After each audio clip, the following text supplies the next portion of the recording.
Pernah nggak sih Anda lihat, perusahaan gitu ya, strateginya udah keren banget, sumber dayanya lengkap, pasarnya juga mendukung, tapi kok ya ujung-ujungnya gagal total. Ada cerita nih soal CEO, kita sebut aja Joe lah ya. Rencananya bagus banget di awal, timnya juga kayaknya oke. Setahun kemudian targetnya ambiar semua, dia dipecah. Ini kayak, apa ya, lubang kegagalan yang sering nggak kelihatan gitu loh. Nah, persis, lubang itu yang jadi fokus utama buku Execution, The Discipline of Getting Things Done, karyanya Larry Bossidy sama Ram Charan. Pesan kuncinya tuh gini, eksekusi itu bukan cuma soal taktik, bukan cuma operasional yang ya udah lempar aja ke bawah, bukan. Ini tuh disiplin fundamental. Kayak jembatan yang sering banget hilang antara rencana hebat di atas kertas sama hasil nyata di lapangan. Pertanyaan kritis, analisis yang mendalam, terus tindak lanjut yang gigih. Ini soal gimana nyatuin strategi dengan realita, kadang pahit ya di lapangan, gimana nyelarasin orang dengan tujuan, dan ujung-ujungnya yaitu deliver hasil yang udah dijanjiin, bukan cuma ya udah kerjain tugasnya. Dan penulisnya ini bukan kaleng-kaleng loh. Si Larry Bossidy itu praktisi tulen. Dia pernah jadi CEO di perusahaan raksasa kayak GE, Elite Signal, terus Honeywell.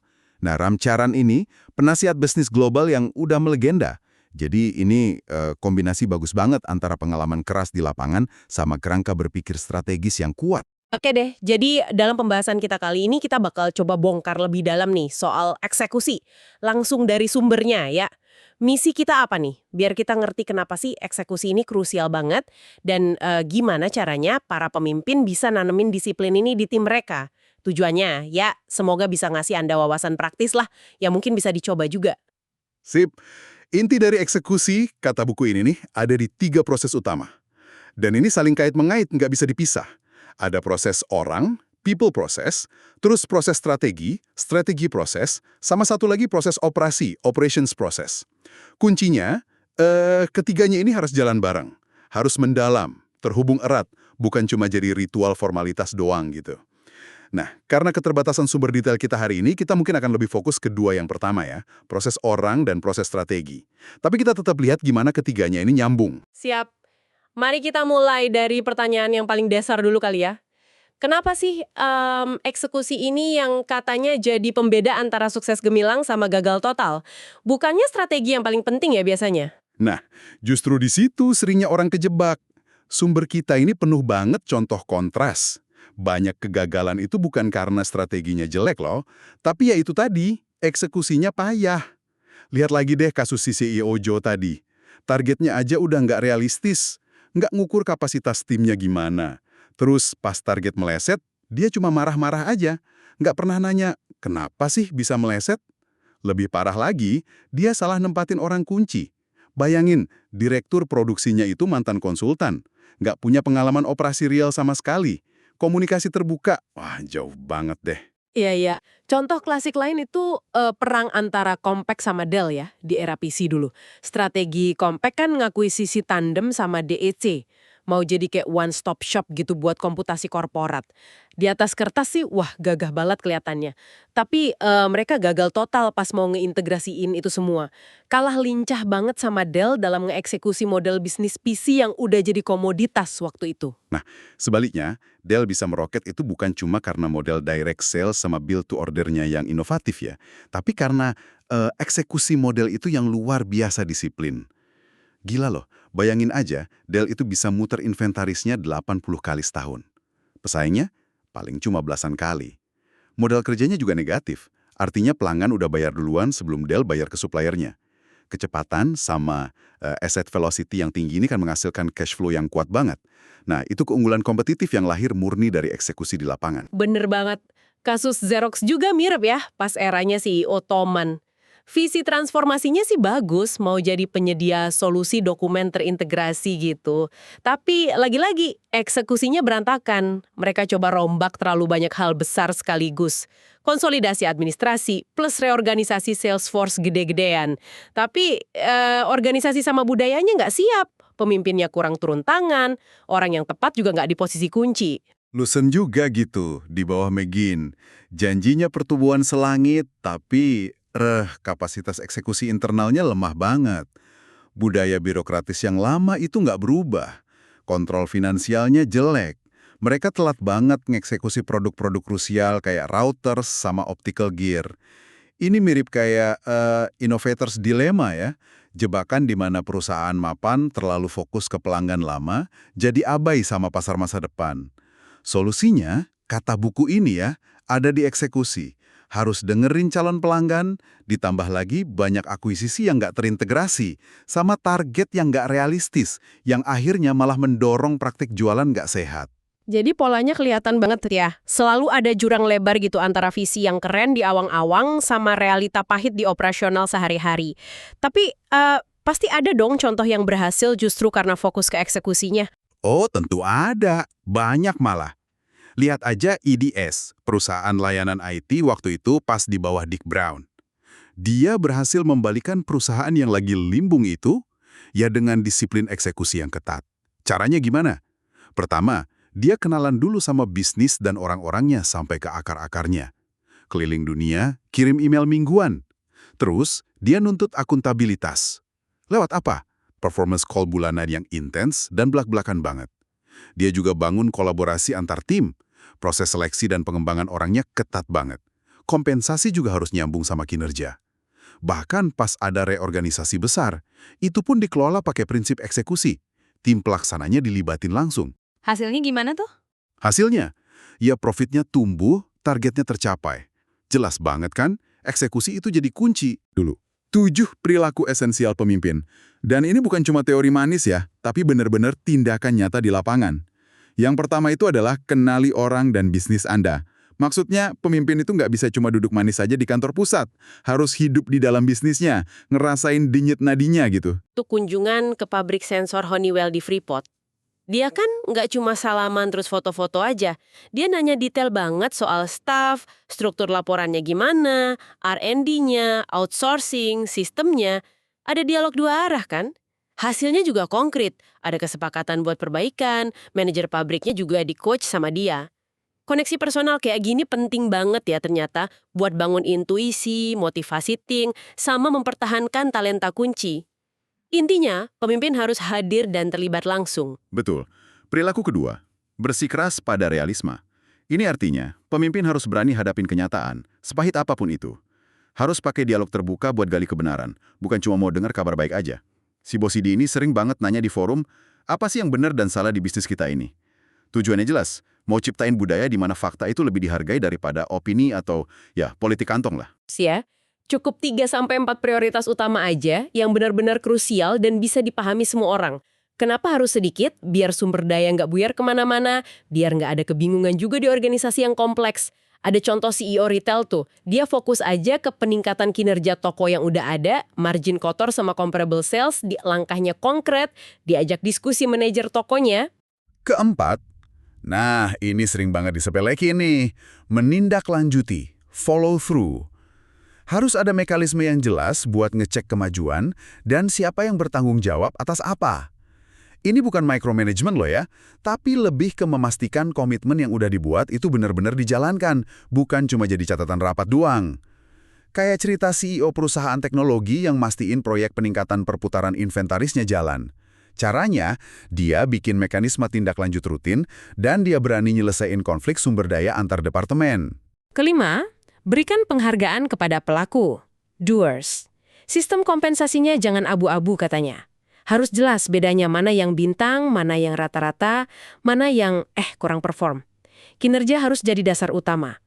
Di Honeywell, si bosi dipakai stock options buat potensi jangka panjang, terus bonus tunai buat kinerja saat ini. Dan dia nggak ragu bikin diferensiasi yang tegas antar performer. Keenam, kembangkan kemampuan orang melalui pembinaan, coaching. Pemimpin itu ya sekaligus guru juga. Tugasnya ngamatin tindakan anak buahnya, terus kasih feedback yang spesifik. Bukan cuma pujian umum atau omelan gak jelas. Dialog kelompok juga bisa jadi ajang belajar bareng. Contohnya ada CEO yang pakai pertanyaan tajam buat ngebongkar kelemahan strategi sebuah divisi, tapi sekaligus mendidik seluruh tim soal gimana sih perencanaan yang realistis itu.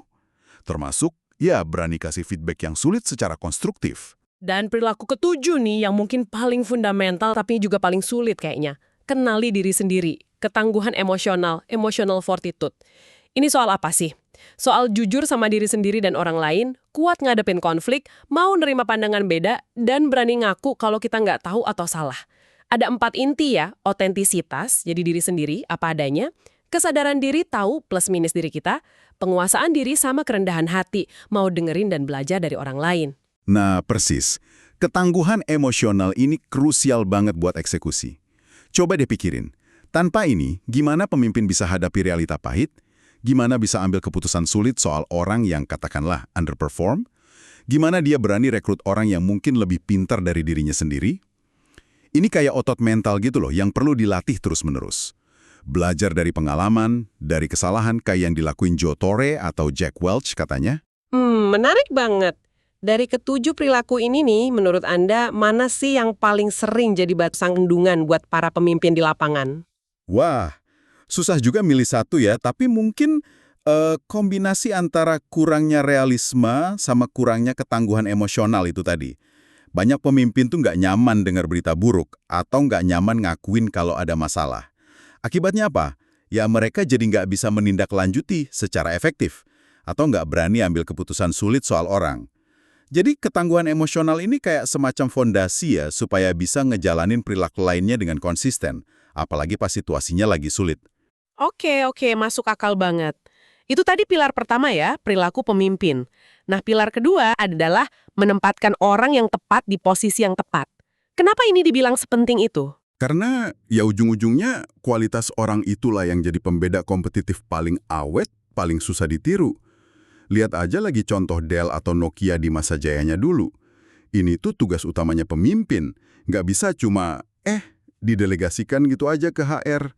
Tapi ironisnya, banyak banget kegagalan dalam penempatan orang ini. Sering banget kejadian. Penyebabnya apa aja sih biasanya? Sumber kita bilang, pertama, kurangnya pengetahuan. Maksudnya pemimpin nggak benar-benar kenal kapabilitas orangnya, atau kriteria buat pekerjaannya nggak jelas, atau bisa juga terlalu bergantung sama penilaian staf yang mungkin ada biasnya. Kayak contoh diskusi pemilihan Chief Marketing Officer. Di buku itu kan, awalnya ngambang banget kriterianya. Betul. Kedua, kurangnya keberanian. Ini soal nggak tega ngadepin orang yang jelas-jelas nggak perform. Kenapa? Ya karena nggak enak hati secara emosional. Ada contoh si Stan tuh di perusahaan manufaktur, dia dibiarin aja ngerusak kinerja tim gara-gara bosnya nggak berani bertindak tegas. Waduh. Ketiga, faktor kenyamanan psikologis. Nah ini, milih orang karena kita suka sama dia, atau karena orangnya mirip kita, atau karena dianggap loyal secara personal, bukan karena dia yang terbaik buat tugas itu. Loyalitasnya jadi disalahartikan.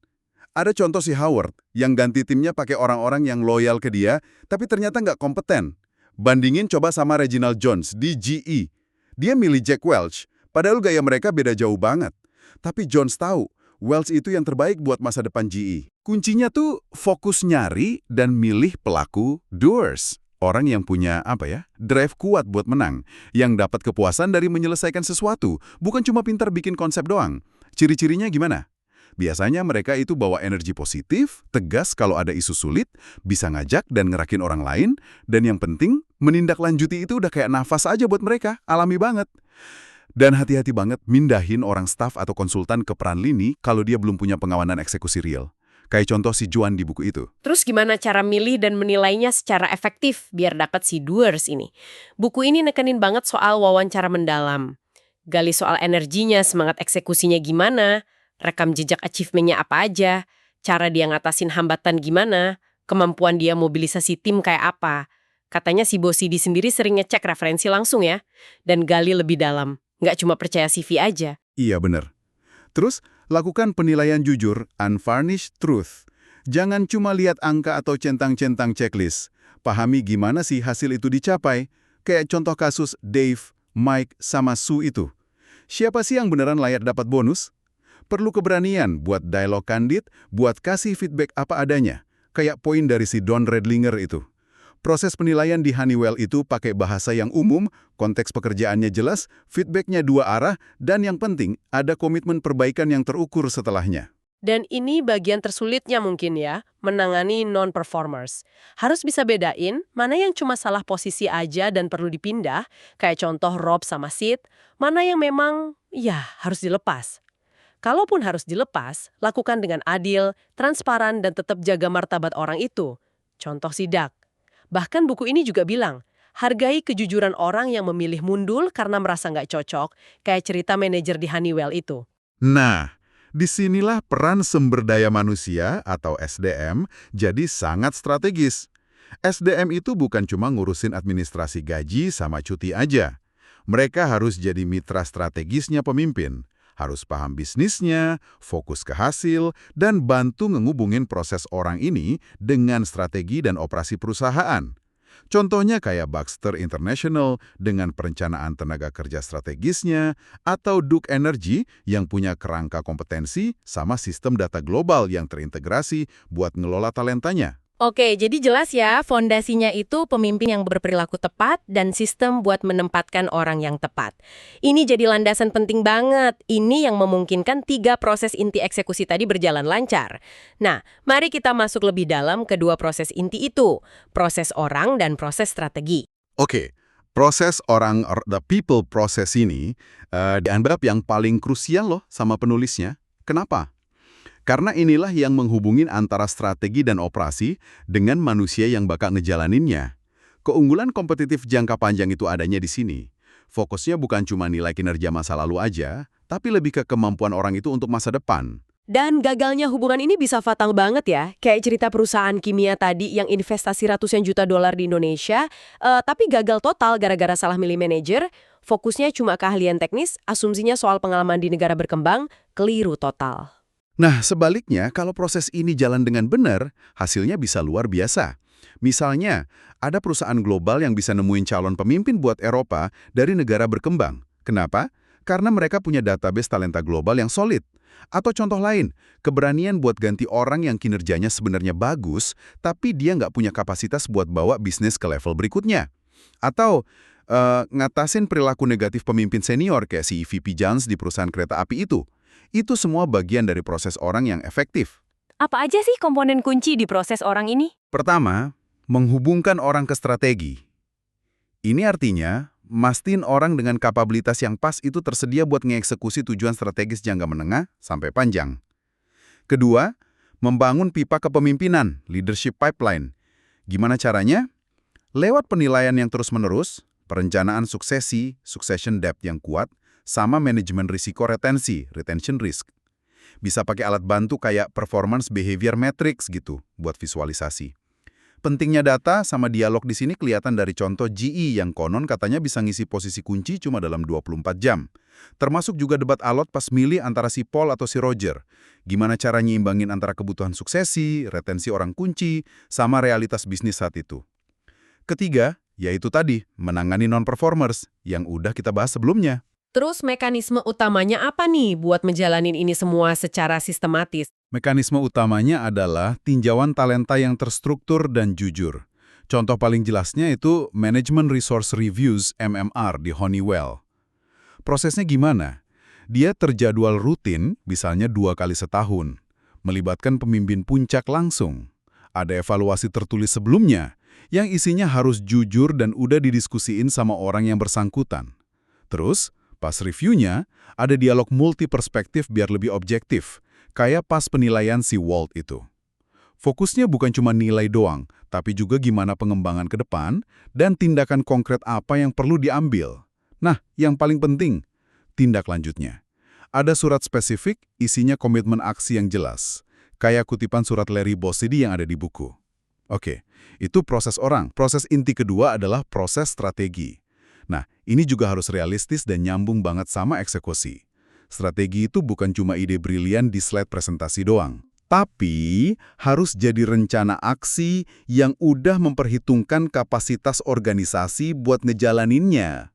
Harus bisa jawab pertanyaan, gimana caranya, bukan cuma mau kemana. Contoh gagalnya lagi nih, strategi broadband AT&T pas eranya Armstrong. Visinya sih keren banget ya waktu itu, tapi asumsinya banyak yang meleset soal biaya akuisisi lah, minat pasar, kecepatan eksekusi, regulasi, dan yang paling fatal yaitu kapabilitas organisasinya, budaya, orang, nggak siap sama sekali buat ngejalanin visi itu. Makanya, rencana strategis yang bagus itu punya elemen kunci. Mulai dari Identifikasi isu kritis. Posisi kita sekarang gimana sih? Lingkungan eksternal, pasar, kompetitor, lagi kayak apa? Keunggulan dan kelemahan kita apa aja? Lalu, blok bangunan strategi. Beberapa konsep atau aksi kunci yang jadi tulang punggung strateginya. Dan yang krusial banget itu adalah keberanian buat ngejawab pertanyaan kunci pas lagi ngebangun rencananya.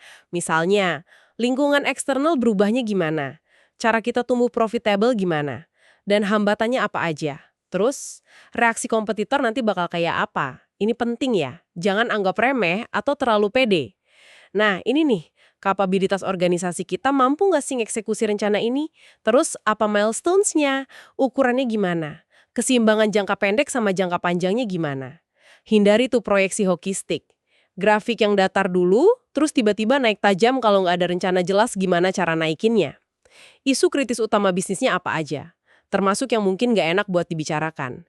Dan yang paling fundamental, gimana cara bisnis ini benar-benar ngasilin duit secara berkelanjutan, harus paham anatomi bisnisnya, kas, margin, velocity, dan lain-lain. Nah, setelah rencananya ada, masuk ke tahap tinjauan strategy review. Ini bukan cuma sesi presentasi satu arah dari tim strategi ya. Harusnya jadi dialog mendalam dan jujur buat nguji rencana itu. Pertanyaannya, rencana ini masuk akal nggak sih? Realistis nggak? Konsisten secara internal? Udah nyambung belum sama isu kritis dan asumsi yang ada? Dan yang paling penting, orang-orangnya pada komit nggak buat ngejalanin ini? Pertanyaan kunci apa aja yang harus dikejar pas tinjauan strategi ini biar benar-benar efektif? Gali lebih dalam lagi. Misalnya, tim ini benar-benar paham nggak sih sama kompetisi? Dan pahaminya secara real time dan ke depan ya, bukan cuma data historis. Terus, seberapa kuat kapabilitas organisasi kita? Ini nyambung banget ke proses orang tadi. Rencananya ini fokus atau kebanyakan mau sih? Hindari overreaching kayak Unilever dulu katanya. Ide yang dipilih udah pas belum? Sesuai kapabilitas, nggak terlalu banyak, dan bisa ngasilin duit kayak contoh Larry, nolak ide layar datar karena nggak yakin Honeywell bisa eksekusi saat itu. Dan ada kaitan yang jelas nggak antara rencana ini ke proses orang dan proses operasi? Rencana operasi nanti harus mencerminkan strategi ini. Sama kayak proses orang, tindak lanjut dari tinjauan strategi ini wajib hukumnya. Harus ada surat konfirmasi kesepakatan yang ngerangkum keputusan sama komitmen. Ini jadi alat penting banget buat ngelacak kemajuan nanti.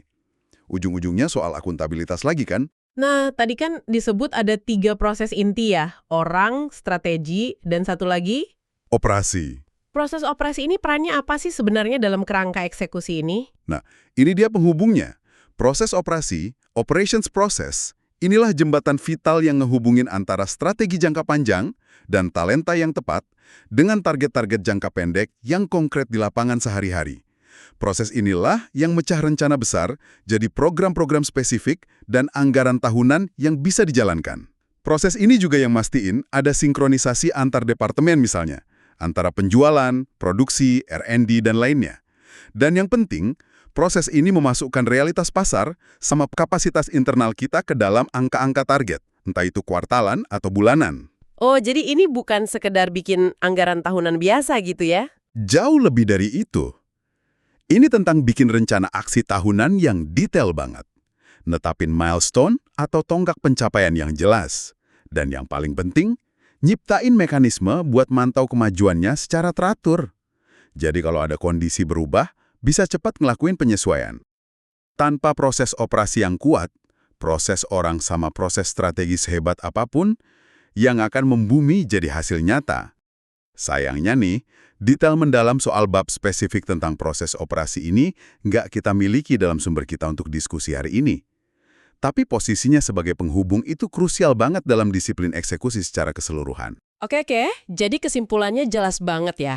Eksekusi itu bukan tugas tambahan, bukan juga cuma soal detail teknis di bawah. Ini adalah disiplin inti yang emang harus ditanamin dalam budaya perusahaan, harus dipimpin langsung sama pemimpin puncak, dan dijalankan lewat 3 proses yang saling terkait erat. Orang, strategi, dan operasi sebagai penghubungnya.